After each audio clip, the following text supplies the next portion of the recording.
Hello दोस्तों, कैसे हैं आप सभी। मैं आशा करूंगा आप सभी स्वस्थ होंगे और आप सभी की तैयारियां बेहद अच्छी चल रही होगी। दोस्तों, आप सभी जानते हैं पिछली क्लास में हम लोगों ने प्रैक्टिस सेट नंबर 57 को डिस्कस किया था। 58 में आप सभी का पुनः स्वागत करूंगा। क्लास को आगे बढ़ाएंगे बिगर किसी देरी से। और ये रहा आप आज की प्रैक्टिस क्लास में आप सभी का पहला प्रश्न जो आप लोगों को यहाँ पर देखने को मिलेगा। और सवाल क्या है और किस तरीके से आप लोगों को यहाँ पर देखने को मिलेगा। हिंदी मीडियम वाले यहाँ पर देख सकते हैं निम्नलिखित में से कौन सा यहाँ पर आर्टिकल संबंधित नहीं है। यानी जो पहला ही सवाल भारतीय संविधान से रिलेटेड है। और आप लोगों को क्या देखने को मिलेगा यहाँ पर ऑप्शन नंबर ए मान लीजिएगा, इसको बी, ये सी और ये यहाँ पर ये डी हो जाएगा। ये पहला सवाल ये बोल रहा है क्या आर्टिकल क्रमांक 54 में क्या राष्ट्रपति का चुनाव है। हाँ, हम लोग बिल्कुल बोलते हैं कि आर्टिकल क्रमांक 54 में राष्ट्रपति का चुनाव है। राष्ट्रपति के चुनाव में कौन कौन भाग लेते हैं हम लोग इस बात को जानते हैं बेहद अच्छे तरीके से। आप सभी जानते हैं जो भारत के जो निर्वाचित सदस्य है, जो लोकसभा के हो चाहे वो राज्यसभा के हो, लोकसभा राज्यसभा चाहे वो हर राज्य की विधानसभा हो, और इसके साथ दिल्ली और पुदुचेरी को भी यदि हम लोग उसमें शामिल कर लेते हैं तो ये निर्वाचन आयोग प्रणाली बन जाती है महामहिम राष्ट्रपति की। यही इसमें दे के रखा है। क्या आर्टिकल क्रमांक 55 में राष्ट्रपति के चुनाव का तरीका है। बिल्कुल यहाँ पर चुनाव का तरीका हमें देखने को मिलेगा। क्या आर्टिकल क्रमांक 123 में अध्यादेश को प्रख्यात करने की क्या राष्ट्रपति की शक्ति की यहाँ पर बात करता है। बिल्कुल, जब हम लोग भारतीय संविधान पढ़ते हैं और भारतीय संविधान में आर्टिकल क्रमांक 123 पढ़ते हैं, 123 में हम लोग पढ़ते हैं कि यहाँ पर महामहिम राष्ट्रपति की अध्यादेश जारी करने की शक्ति देखने को मिलती है। लेकिन तनिक सा गौर फरमाइएगा और हम लोग यहाँ पर देखेंगे आर्टिकल क्रमांक 60 ही इस हमारे सवाल का बिल्कुल राइट आंसर होगा। यहाँ पर ये हमें देखने को मिलेगा क्या आर्टिकल 60 में राष्ट्रपति पर क्या महाभियोग की प्रक्रिया देखने को मिलेगी। आप स्वयं बताइए। यदि हम लोग बात करेंगे कि आर्टिकल क्रमांक 61 वो आर्टिकल है जिसमें हमें राष्ट्रपति पर महाभियोग की प्रक्रिया देखने को मिलेगी। लेकिन यदि आर्टिकल 60 को यदि हम लोग डिस्कस यहाँ पे कर लेंगे तो आर्टिकल 60 में राष्ट्रपति की शपथ प्रक्रिया क्या हो जाएगी। राष्ट्रपति की शपथ प्रक्रिया हम लोगों को यहाँ पर देखने को मिलेगी। तो यह आर्टिकल 60 है जिसमें शपथ प्रक्रिया देखने को मिलेगी। आर्टिकल 61 है जिसमें महाभियोग की प्रक्रिया देखने को मिलेगी। इस बिहाफ पर ऑप्शन नंबर जो डी होगा यही हमारे सवाल का बिल्कुल यहाँ पर राइट आंसर हम लोगों को देखने को मिलेगा।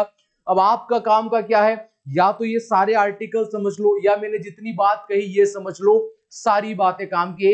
इस बार जीएस में हमारा टारगेट है 15 में से 15 और टोटल 50 में से 45 से ज्यादा क्वेश्चन हम लोगों को इस बार भारतीय सेना में करेक्ट टिक लगाना है। बिल्कुल एकदम सही सुना आप लोगों ने। 45 से ज्यादा क्वेश्चन इस बार भारत का हर एक ऑफलाइन का स्टूडेंट टिक लगाएगा, मुझे नहीं पता, और वो टिक सही होना चाहिए।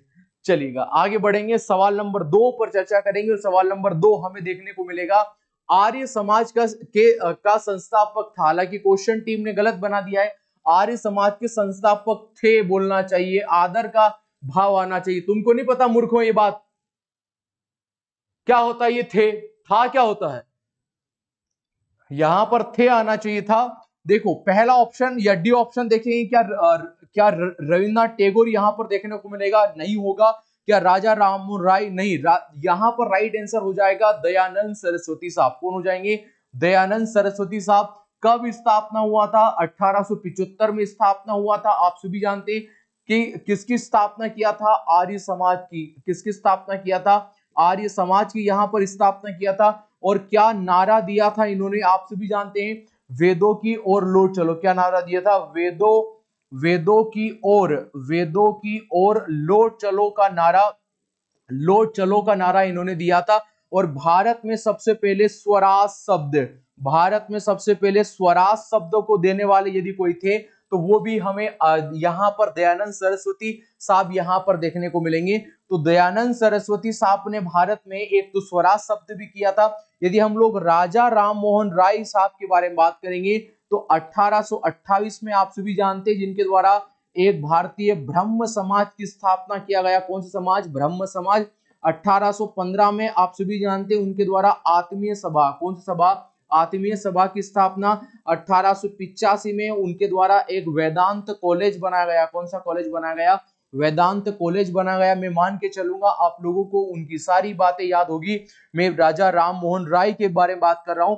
और अगर राजा राम मोहन राय को ये राजा की उपाधि किसने दी, क्योंकि पहले इनका नाम केवल राम मोहन राय हुआ करता था, लेकिन ये राजा की उपाधि इनको किसके द्वारा दी गई, तो अकबर द्वितीय। आप लोग याद करेंगे अकबर द्वितीय। कौन हो जाएगा, अकबर द्वितीय यहां पर इस सवाल का राइट आंसर हो जाएगा। मैं आशा करूंगा आप लोगों को सारी बातें याद होगी। ऑप्शन नंबर ए पर हम लोग बढ़ेंगे, यही हमारे सवाल का यहाँ पर बिल्कुल राइट आंसर हम लोगों को देखने को मिलता है। आइए सवाल नंबर 3 पर चर्चा करेंगे। और सवाल नंबर 3 हमें देखने को मिलेगा, हिमालय की उत्पत्ति किस से हुई या किस सागर से हुई है, ये देना था।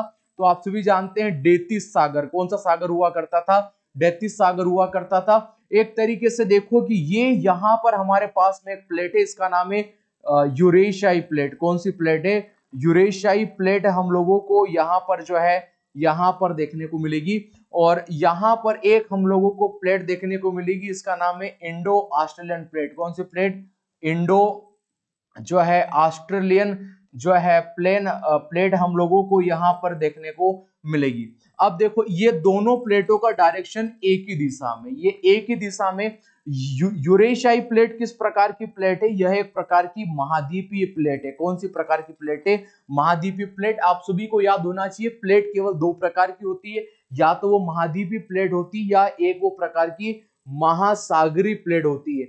अब जो महासागरीय प्लेट होती है ये भारी होती है और ये बड़ी होती हैं, और हल्की यहाँ पर महाद्वीपीय प्लेट होती है। और जब ये दोनों प्लेट एक दूसरे के सामने जब टकराती और ये जो गति करती, इस गति को हम लोग अभिसारी गति बोलते हैं। कौन सी गति बोलते हैं, अभिसारी गति बोलते हैं। और ये जो अभिसारी गति हुई है, ये दोनों जो प्लेटें आपस में टकराई है, और ये लोग जिस जगह पर टकराई है, जिस जगह पर जो टकराई, ये जो दोनों प्लेट आपस में जिस जगह टकराई है, उस जगह को हम लोगों ने डेतिस सागर नाम दिया था। क्या नाम दिया था, डेतिस सागर नाम दिया था। और जो चीज बनी है, आप सभी जानते हैं जो चीज यहाँ पर बनी है वो हमारा प्यारा हिमालय बना है। कौन बना है, हमारा प्यारा हिमालय बना है। तो मैं आशा करूंगा कि मैं आप लोगों को समझाने में सफल हो पाया होगा। तो ऑप्शन नंबर बी पर हम लोग जाएंगे, जो कि हमारे सवाल का बिल्कुल राइट आंसर यहाँ पर होने वाला है। चलिएगा आगे बढ़ेंगे, सवाल नंबर 4 पर चर्चा करेंगे।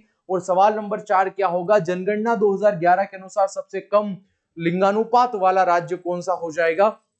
देखो यहां पर मैं आप लोगों को दो बात बता दूंगा। यदि पूरे भारतवर्ष का लिंगानुपात पूछेगा, यदि भारत का यहाँ पर यदि लिंगानुपात पूछेगा, अभी हम जनगणना ही पढ़ रहे हैं ज्योग्राफी में, आप सभी जानते हैं, तो 943 व्यक्ति हो जाएंगे प्रत्येक 1000 पुरुषों पर महिलाओं की संख्या। लेकिन अगर हम किसी राज्य के दृष्टिकोण से बात करेंगे तो सबसे ज्यादा कौन हो जाएगा, सबसे ज्यादा हो जाएगा लिंगानुपात में केरल। कौन हो जाएगा, केरल हो जाएगा। कितना हो जाएगा, केरल 1084 हो जाएगा।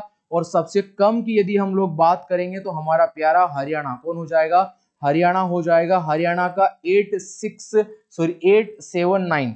यहां पर इसको थोड़ा सा सही कर लीजिएगा, इसको आप यहां पर कर सकते हो, इसको यहां पर 879 मीटर आप लोग इसको यहां पर कर सकते हो। लेकिन यदि बाल लिंगानुपात में पूछ ले कि बाल लिंगानुपात भारत का कितना रहा, यदि बाल लिंगानुपात पे यदि प्रश्न बना लेगा तो 919 बालिकाएं हैं टोटल 1000 बालकों के ऊपर। 919 लिंगानुपात दर्ज किया गया है। इसमें भी यदि वो राज्य के दृष्टिकोण से पूछेगा सर्वाधिक, यदि राज्य के दृष्टिकोण सर्वाधिक बाल लिंगानुपात यदि पूछ लेगा, यदि सर्वाधिक पूछ लिया उसने एग्जामिनर ने, क्या पूछ लिया, सर्वाधिक पूछ लिया, तो अरुणाचल प्रदेश 972 के साथ आपका अरुणाचल प्रदेश जो है यहां पर आप लिख लीजिएगा पूरा। और यहां पर न्यूनतम में फिर वही हो जाएगा हमारा हरियाणा। कौन हो जाएगा, हमारा हरियाणा यहां पर पुनः न्यूनतम में पुनः हो जाएगा। और 834 ही मात्र हमें बाल लिंगानुपात के रूप में देखने को मिलेगा। मैं आशा करूंगा ये सारी बातें आप लोगों को याद होगी। सबसे कम जो है लिंगानुपात अगर पूछा है तो हरियाणा हो जाएगा। ऑप्शन नंबर ए हमारे सवाल का बिल्कुल राइट आंसर यहां पर होगा। आइए सवाल नंबर 5 पर बात करेंगे। सवाल नंबर 5 क्या है, महरौली के लोह स्तंभ किसके शासक किसने अपने शासनकाल में बनवाया था। तो ये बनवाया था, ये किसने बनवाया था, यह चंद्रगुप्त द्वितीय के द्वारा बनाया गया था। और इसी की विजय गाथाओं का वर्णन हमें महरौली के स्तंभ में। ये महरौली का स्तंभ वर्तमान में दिल्ली में स्थित है। कहां पर स्थित है? दिल्ली में स्थित देखने को मिलेगा। अब ये जो समुद्रगुप्त है इसने एक स्तंभ बनाया था, इसको हमने नाम दिया था प्रयाग प्रशस्ति। क्या नाम दिया था? प्रयाग प्रशस्ति जो है हम लोगों ने यहाँ पर इसको नाम दिया था। ये प्रयागराज में है वर्तमान में। इसने भी स्तंभ बनवाया था जिसे हम लोगों ने प्रयाग जो प्रशस्ति नाम दिया था। लेकिन मोस्ट इंपॉर्टेंट है महरौली का लोह स्तंभ, जो कि ऑप्शन नंबर सी पर जाएगा, जो कि चंद्रगुप्त द्वितीय के द्वारा यहाँ पर बनाया गया था। आइए सवाल नंबर 6 पर चर्चा करेंगे। सवाल नंबर 6 हमें देखने को मिलेगा, ऋग्वेद का कौन सा मंडल देवता सोम को समर्पित है? देवता सोम को समर्पित है। ऑप्शन ही नहीं है यहाँ पर, 9 आना चाहिए। नौवा जो है यह देवता सोम को समर्पित है। देवता सोम को यहाँ पर जो है समर्पित है, आप सभी जानते हैं। और ये कौन सा मंडल है? ये 9th मंडल है। और अगर इसका तीसरा मंडल पूछेगा तो आप सभी जानते हैं गायत्री मंत्र। किसके बारे में है? गायत्री मंत्र के बारे में। और अगर इसका 10वां मंडल यदि आप लोगों से सवाल पूछ ले तो पुरुष सूक्त। किसके बारे में? पुरुष सूक्त के बारे में यहाँ पर जो है यहाँ पर हमें देखने को मिलेगा। तो ये सारे आप लोगों को याद होना चाहिए। ऑप्शन नंबर डी 9 हो जाएगा, 9वें में यहाँ पर यह समर्पित है। ठीक है, आइए सवाल नंबर 7 हमें देखने को मिलेगा। सवाल नंबर 7 क्या है? प्रार्थना समाज की स्थापना किसके द्वारा किया गया था? 1987 में केशव चंद्र सेन। किसके द्वारा? केशव चंद्र जो है सेन, आप सभी जानते हैं। इसमें कई व्यक्ति शामिल, जैसे आत्माराम पांडुरंग साहब थे। तो ये आप सभी को यहाँ पर याद होंगे। ऑप्शन नंबर ए पर जाएंगे, जो कि हमारे सवाल का बिल्कुल राइट आंसर यहाँ पर देखने को मिलेगा। चलेगा, आइए सवाल नंबर हम लोग 8 पर चर्चा करेंगे। मोस्ट इंपॉर्टेंट क्वेश्चन है, chief of defence staff CDS का पद किस वर्ष भारत में आया था? सीडीएस का पद भारत में कब आया था? ये 2019, 18, 20 और 21 है। तो यहाँ पर 20 ऑप्शन होना चाहिए, लेकिन ये भारत में आ गया था 19 में। 20 में सबसे पहले कौन बन गए थे? आप सभी जानते हैं बिपिन रावत साहब। लेकिन वर्तमान में कौन है? वर्तमान में आप सभी जान देंगे कि वर्तमान में सीडीएस कौन है। वर्तमान में चीफ ऑफ डिफेंस स्टाफ कौन है? लेफ्टिनेंट जो है यहाँ पर अनिल चौहान जी। अनिल चौहान जी जो है आप लोगों को याद होगा प्यारे बच्चों, ये गड़बड़ नहीं करना है परीक्षा में, आप लोगों को याद होगा। और पहले सीडीएस कौन थे? आप सभी जानते हैं शहीद विपिन रावत साहब। कौन हो जाएंगे? शहीद विपिन रावत सर। यहाँ पर आप लोग यहाँ पर अच्छे तरीके से जानते हैं। ऑप्शन नंबर सी हमारे सवाल का बिल्कुल राइट आंसर यहाँ पर हो जाएगा। आइए सवाल नंबर 9 हमें देखने को मिलेगा। सवाल नंबर 9 फरमाइएगा, श नो वरुण आदर्श वाक्य किसका है? तो यह नौ सेना का है। किसका है दोस्तों? नौ सेना का आप लोगों को देखने को मिलेगा। ऑप्शन नंबर ए पर जाएंगे, जो कि हमारे सवाल का बिल्कुल राइट आंसर देखने को मिलेगा। मैं इसको क्लास को थोड़ा सही कर दूंगा, थोड़ा सा ब्लर आ रहा है। उसके बाद फिर हम लोग हमारी क्लास को यहां पर तनिक सा आगे बढ़ाएंगे। चलो नेक्स्ट सवाल पर चलते हैं हम लोग। और नेक्स्ट सवाल हमारा है, राष्ट्रपति पर महाभियोग शुरू किया जा सकता है। महाभियोग का मतलब ये होता है प्यारे बच्चों कि राष्ट्रपति को हटाना है। राष्ट्रपति को हटाना है। अब राष्ट्रपति को कब हटा सकते हैं? आप सभी जानते हैं, हम लोगों ने ऑफलाइन पढ़ा होगा। राष्ट्रपति यदि कोई काम करते हैं तो उनको उनके पद से नहीं हटाया जा सकता। क्लियर बात है। कोई किसी प्रकार का काम नहीं कर रहा तो हम लोग नहीं हटा सकते। लेकिन यदि वो संविधान का अतिक्रमण करने का प्रयास करें तो हम लोग उनको महाभियोग प्रक्रिया के तहत उनके राष्ट्रपति पद से हटा सकते हैं। ये प्रक्रिया हम लोग कहां से लेकर आए? तो यूएसए से लेकर आए थे। यूएसए के संविधान से हम लोग लेकर आए थे ये प्रक्रिया, आप लोगों को याद होना चाहिएगा। और इसमें उन्होंने बोला कहां पर शुरू की जा सकती है? केवल लोकसभा में। केवल लोकसभा में, जहां पर लिखा हुआ, पहले तो उनको परीक्षा में आप डिलीट कर देना पहले।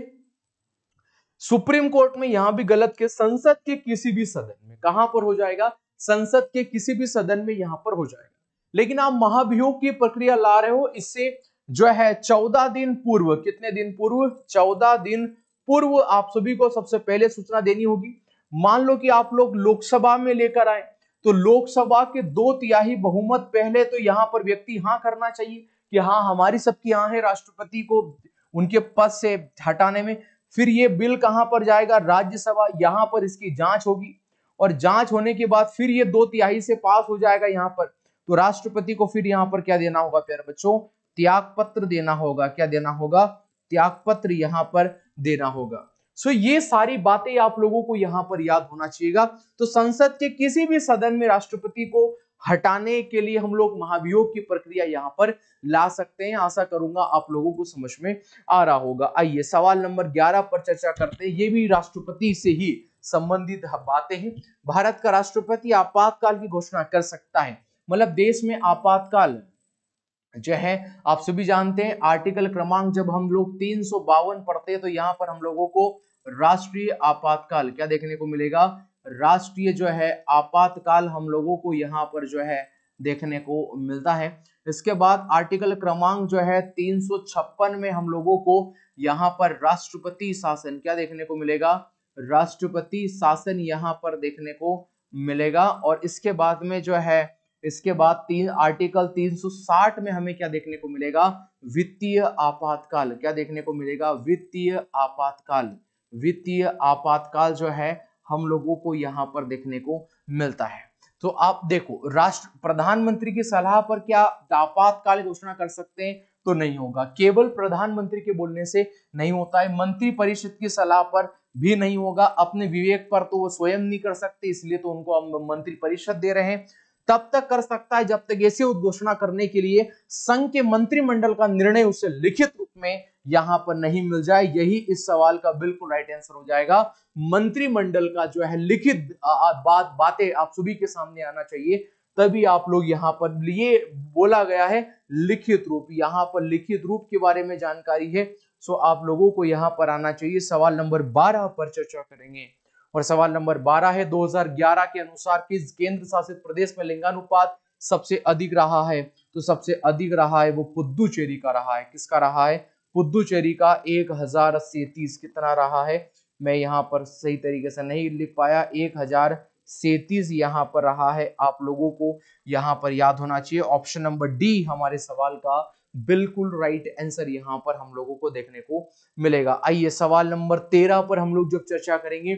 सवाल नंबर 13 है पीएम किसान योजना के तहत सभी भूमिधारक किसान परिवार को प्रतिवर्ष कितने रुपए का वित्तीय लाभ दिया जाता है, 6,000 रुपए का। कितने हजार रुपए का, हर साल 6,000 रुपए का। सो ऑप्शन नंबर क्या हो जाएगा, ऑप्शन नंबर सी हमारे सवाल का बिल्कुल राइट आंसर हो जाएगा।